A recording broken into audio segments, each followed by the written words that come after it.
Hamas युद्ध से जुड़ी हुई बड़ी जानकारी आपको दे दें। गाजा में इजराइल की बड़ी कार्रवाई देखने को मिली है। 16 अस्पतालों में सेवाएं बंद हुई है। गाजा में स्वास्थ्य विभाग का यह दावा है। आपको बता दें कि गाजा में 16 अस्पताल पूरी तरीके से बंद है। गाजा में फील्ड अस्पताल स्थापित करने पर चर्चा हो रही है। तो गाजा में फील्ड अस्पताल देखिए यहां पर स्थापित करने की चर्चा भी हो रही है। और इजराइल और हमास में लगातार जो युद्ध है वो दिन पर दिन और भी ज्यादा बढ़ती हुई दिख रही है। गाजा में इजराइल की ये बड़ी कार्रवाई हुई है और लगातार देखिए जो तस्वीरें निकल करके सामने आई है उसमें अभी जो स्थिति है वो नियंत्रण में होती हुई नहीं दिख रही है। गाजा में स्वास्थ्य विभाग का ये दावा है और लगातार देखिए अलग अलग तस्वीरें भी गाजा में फील्ड अस्पताल स्थापित करने पर अब चर्चा हो रही है।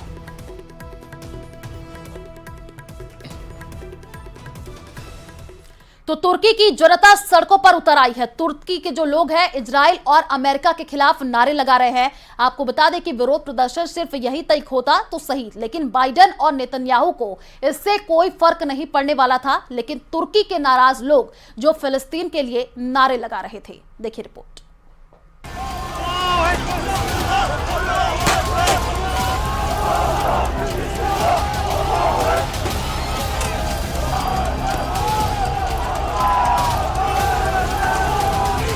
तुर्की की जनता सड़कों पर उतर आई है।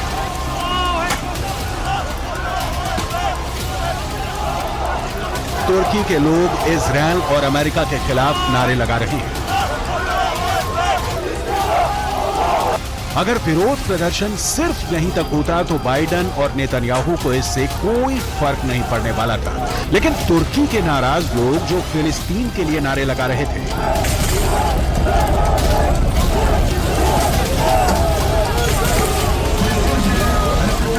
तुर्की के दक्षिण में मौजूद अदाना एयरबेस पर पहुंच गए, जो अमेरिका का सैन्य अड्डा है और दावा किया जाता है कि यहां पर 50 की संख्या में एटम बम रखे हुए हैं। ये विरोध प्रदर्शन अदाना अपने आप नहीं चलते, इसलिए मैं कह रहा हूं जो बीजेपी कार्यकर्ताओं का अपमान कर रही है उस बीजेपी को ये समझ लेना चाहिए कि बीजेपी का कार्यकर्ता चर्चा कर रहा है कि ये टिकट आई कहां से है। इनमें टिकटों में करप्शन का आरोप लगा रहे हैं बीजेपी के कार्यकर्ता। मैं थोड़ा ना कह रहा हूं, ये तो ट्विटर पे चल रहा है। सब जगह वो कह रहे हैं कि साहब पैसे खा के और बीजेपी के प्रत्याशियों को टिकट दे दी, हम तो इनका साथ नहीं देंगे। तो जब कार्यकर्ताओं का ही सम्मान नहीं हुआ, 5 साल तक कोई और थे, अब कोई और है, इसलिए बीजेपी को यह तय कर लेना चाहिए। कांग्रेस पार्टी ग्रास रूट पे काम करके दिखाया हमने, हमारा काम लोगों के घरों तक पहुंच गया है। इसलिए राजस्थान में कांग्रेस की जीत तय है। राजस्थान का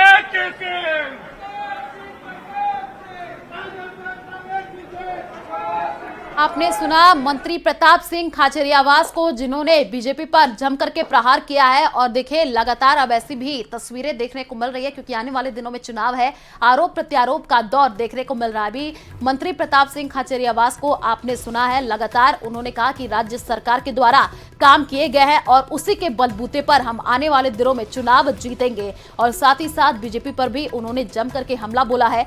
तो देखिए सीएम गहलोत के नेतृत्व में यात्रा का आगाज हो चुका है। जयपुर से आपको ये सीधे लाइव तस्वीर हम टीवी स्क्रीन पर दिखा रहे हैं। मोती डूंगरी गणेश मंदिर से इसकी शुरुआत हो चुकी है और देखिए 7 गारंटी को लेकर के यहां पर अब ये यात्रा निकाली जा रही है।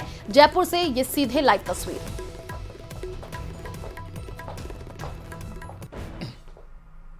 तो दक्षिण अफ्रीका ने इजराइल से अपने राजदूत और बाकी राजनयिकों को वापस बुला लिया है। इजराइल और गाजा के बीच युद्ध को अब 1 महीना पूरा हो गया है और गाजा से अपडेट यह है कि इजराइल की सेना अब इतनी अंदर तक घुस गई है कि उसने गाजा पट्टी की 2 हिस्सों में काट डाला है। सवाल यह है कि अब हमास क्या करेगा? क्या वो सुरंग से बाहर आकर के लड़ेगा या फिर इजरायली टैंकों के खिलाफ उसने नया गेम प्लान तैयार कर लिया है? देखिए रिपोर्ट।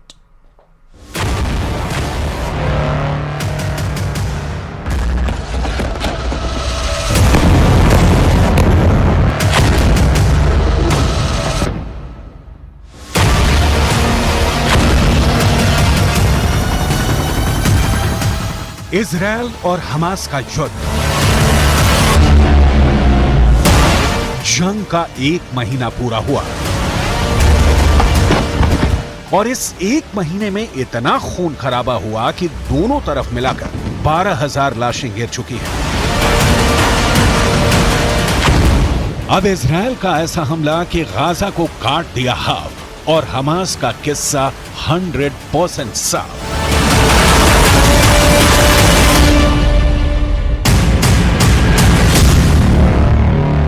यही इजराइल का मकसद है, यही इजराइल का इरादा है।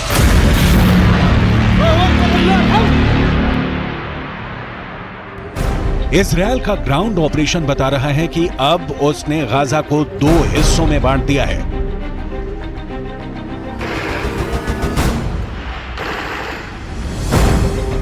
या कहें कि गाजा को 2 हिस्सों में काट दिया है। एक तरफ उत्तरी गाजा, जिसको चारों तरफ से इजराइल की सेना ने घेर लिया है, अंदर बहुत खतरनाक युद्ध जारी है। तो दूसरी तरफ दक्षिणी गाजा, इजराइल की कोशिश है कि उत्तरी गाजा में हमास के पूरे कैडर को खत्म कर दिया जाए।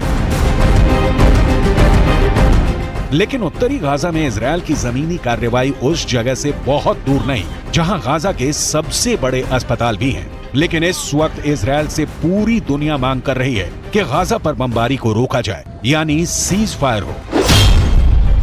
1 महीने के युद्ध को लेकर इजराइल कहां पास हुआ है, कहां फेल हुआ है?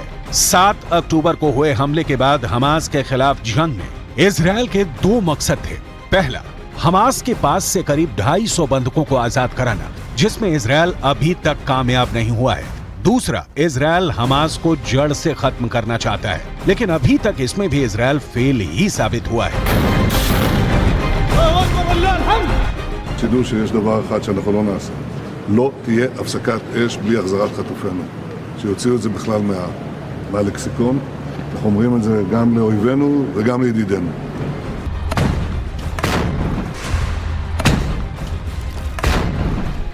अमेरिका भले ही खुलकर इजराइल के हमलों का विरोध नहीं कर रहा है, लेकिन हकीकत यह है कि वो भी सीज फायर चाहता है। ऐसे में अब तक इजराइल को सिवाय हमास के कुछ कमांडरों के मारे जाने, बंकर तबाह करने से और ज्यादा कुछ हासिल नहीं हुआ है। उत्तरी गाजा में इजराइल के टैंक घूम रहे हैं, जरा सी हरकत पर बमबारी कर रहे हैं।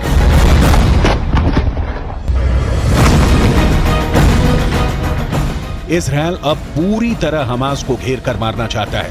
इजराइल ने गाजा को कैसे 2 हिस्सों में काट कर रख दिया है, इसे समझना बहुत जरूरी है, क्योंकि यहीं से इस युद्ध की अगली लड़ाई और आने वाला खतरा पता चलेगा।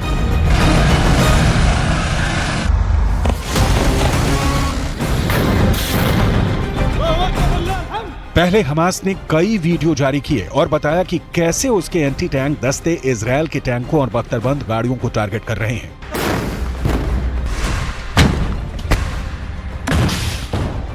कैसे वो कुछ हजार रुपए में तैयार किए गए रॉकेट से इजराइल के करोड़ों के टैंक को टीम का कनस्तर साबित कर रहा है। ऐसे ही हमलों को काबू में करने के लिए इजराइल ने बड़ा गेम तैयार कर लिया है। नेतन्याहू और उनके कमांडर किसी भी तरह गाजा पर पूरी तरह कब्जा करना चाहते हैं। यही वजह है कि अभी इजराइल ने गाजा को आधा काट कर रख दिया है। बीच में उत्तरी गाजा है और वहां लाखों की आबादी के बीच अब इजराइल हमास को 100% साफ करना चाहता है। अब इजराइल ने वीडियो जारी करके बताया है कि उत्तरी गाजा अब पूरी तरह से उनके कब्जे में है और हमास के दिन बस अब गिने चुने रह गए हैं। इजराइल की फौज अब हमास को पूरी तरह खल्लास करने के लिए गाजा में उतर चुकी है। 1 महीने पुराने हो चुके इस युद्ध में बहुत ज्यादा खून खराबा हुआ है। 7 अक्टूबर को हमास के हमले से ऐसी शुरुआत हुई कि अब तक गाजा में इजराइल के हमले में 7 गुना ज्यादा लोग मारे जा चुके हैं।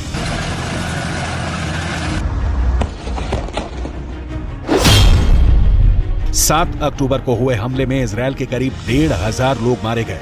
उसके बाद से अब तक गाजा में बमबारी से 10,000 लोगों की जान जा चुकी है, जबकि फिलिस्तीन के एक और हिस्से वेस्ट बैंक में 145 लोगों की मौत हो चुकी है। इन सबके बीच इजराइल के रक्षा मंत्री का दावा है कि हमास की बड़ी हार शुरू हो चुकी है। अभी तक इजराइल ने हमास के 12 कमांडर मार गिराए हैं और अब उसकी लिस्ट में अगला नाम सिनवार का है, जिसे इजराइल 7 अक्टूबर को हुए हमले का मास्टरमाइंड मानता है। वैसे अब नया प्रेशर एक बार फिर लेबनान बॉर्डर पर बनना शुरू हो गया है। लेबनान बॉर्डर यानी नया फ्रंट यानी युद्ध का फैलता दायरा, और बड़े दायरे का मतलब है कि ये लड़ाई वर्ल्ड वॉर में भी किसी वक्त तब्दील हो सकती है।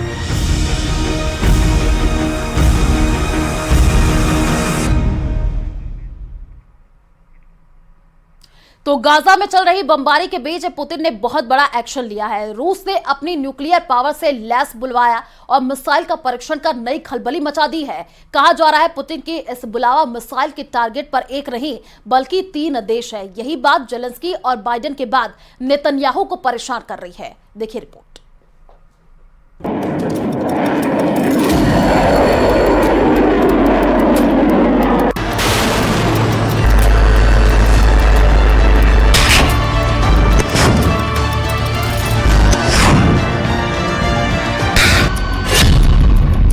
पुतिन के न्यूक्लियर बुलावा का बवंडर।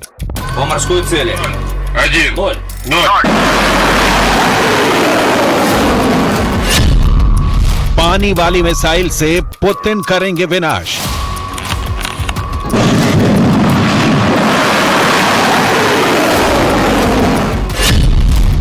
पुतिन का मोस्ट डेंजरस हथियार फायर।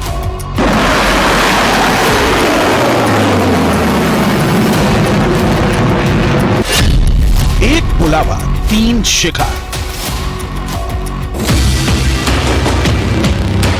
पुतिन ने अपने हथियार भंडार से अब वो निकाला है जिससे तबाही की कहानी इतिहास ने ना कभी देखी ना कभी सुनी है।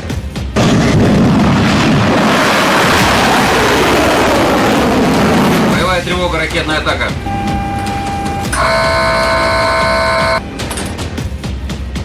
रूस ने अपने हथियारों के जखीरे में एक और महाविनाशक हथियार शामिल किया है। रूस की नई परमाणु पनडुब्बी से परमाणु शक्ति संपन्न बुलावा मिसाइल दागकर रूस ने सफल परीक्षण किया है। ये बुलावा मिसाइल अमेरिका तक मार कर सकती है। रूस की परमाणु चालित पनडुब्बी इंपीरेटर अलेक्जेंडर 3 ने न्यूक्लियर हथियार ले जाने में सक्षम बुलावा बैलिस्टिक मिसाइल का परीक्षण किया। 3, 2, 1. Две старта.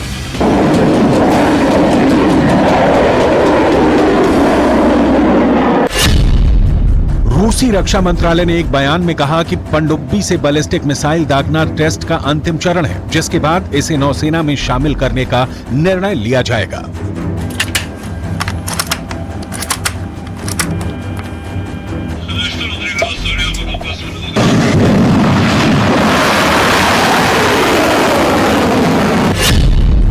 रूस की ओर से जारी बयान के मुताबिक मिसाइल रूस के उत्तरी तट के पास सफेद सागर में पानी के नीचे लॉन्च की गई। अंतर महाद्वीपीय मिसाइल ने रूस के सुदूर पूर्व में मौजूद कामचटका प्रायद्वीप पर एक टारगेट पर हमला किया। इस दौरान मिसाइल ने हजारों किलोमीटर का सफर तय किया और टारगेट को हिट किया।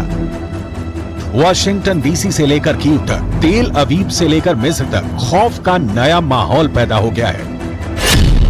बुलावा मिसाइल की बात करें तो ये 12 मीटर लंबी है, जिसकी रेंज लगभग 8000 किलोमीटर है।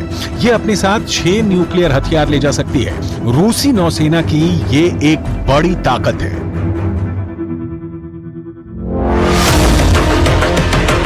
6 न्यूक्लियर बम यानी 6 शहरों की तबाही। और जाहिर है ये शहर सिर्फ यूक्रेन के नहीं होंगे, इसकी जद में अमेरिका के शहर भी हैं। रूस ने अमेरिका तक मार करने वाली मिसाइल का परीक्षण करके पश्चिमी देशों को कड़ा संदेश दिया है। ये मिसाइल रूस का सबसे खर्चीला हथियार कार्यक्रम बताया गया है। बुलावा मिसाइल की ताकत रूस को इस क्षेत्र में अभेद बनाती है। बुलावा मिसाइल जिस नई पनडुब्बी से लॉन्च की गई उसकी डिटेल समझनी भी बहुत जरूरी है। इंपीरेटर अलेक्जेंडर 3 नई बोरेई श्रेणी की परमाणु पनडुब्बी में से एक है, जो 16 बुलावा मिसाइलें ले जा सकती है। नौसेना के पास बोरेई क्लास की 3 परमाणु शक्ति से चलने वाली पनडुब्बियां हैं। एक का परीक्षण पूरा हो गया है, 3 अभी निर्माणाधीन है। रूस ने बुलावा की फायरिंग का वक्त नहीं बताया, लेकिन जब आप इस बुलावा मिसाइल की खासियत जानेंगे तो क्लियर हो जाएगा कि वक्त किन देशों का खराब हो सकता है बुलावा फायर होगी तो। क्योंकि कहा जा रहा है एक बुलावा का 3 शिकार है। पहला अमेरिका, दूसरा इजराइल और तीसरा यूक्रेन। इन तीनों देशों से रूस की दुश्मनी जग जाहिर है, क्योंकि 3 में से 2 देश तो अमेरिका की सुरक्षा में सांस भरते हैं। तो बात सबसे पहले यूक्रेन की, क्योंकि पुतिन के लिए यह युद्ध नासूर बन गया है। ना खत्म हो रहा है, ना पुतिन को निर्णायक जीत मिल रही है।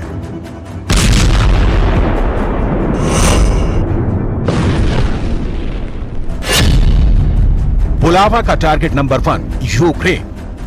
कभी रूस तो कभी यूक्रेन जंग फंस गई है। रूस इस युद्ध का जल्दी से जल्दी फैसला चाहता है, लिहाजा जिसकी आशंका दुनिया के कई एक्सपर्ट जता चुके हैं कि इन हालात में पुतिन परमाणु बम गिराने की सोच सकते हैं। बुलावा जैसी मिसाइलें इस दौरान सबसे कारगर साबित होंगी।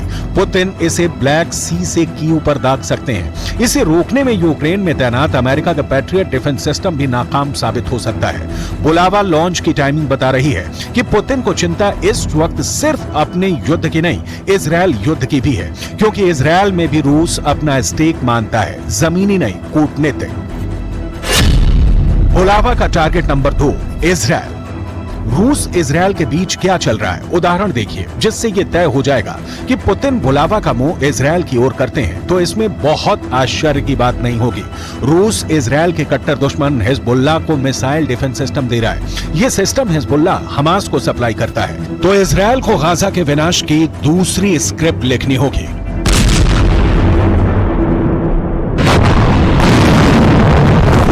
पुतिन के पास दुनिया के सबसे ज्यादा परमाणु बम है, लेकिन इसे गिराने की कीमत इतनी बड़ी है कि खामियाजा पुतिन को भी भुगतना पड़ेगा। ऐसे में सवाल है कि उस सीटीबीटी का क्या हुआ जिसका ढिंढोरा अमेरिका पीटता रहा है कि दुनिया में न्यूक्लियर हथियार बनने बंद होने चाहिए, लेकिन अमेरिका इसका खुद पालन नहीं करता।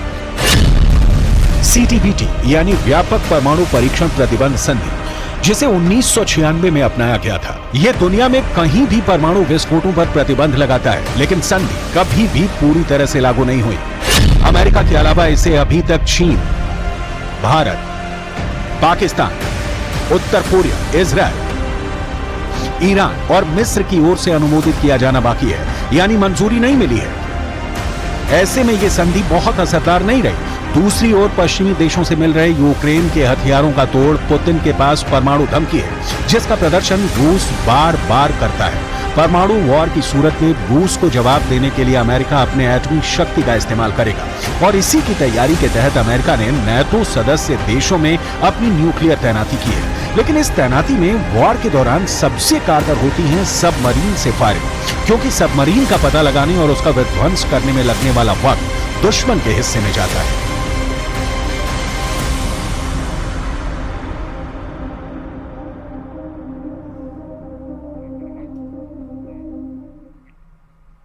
तो चलिए यार, एक छोटे से ब्रेक के लिए जल्द लौटें।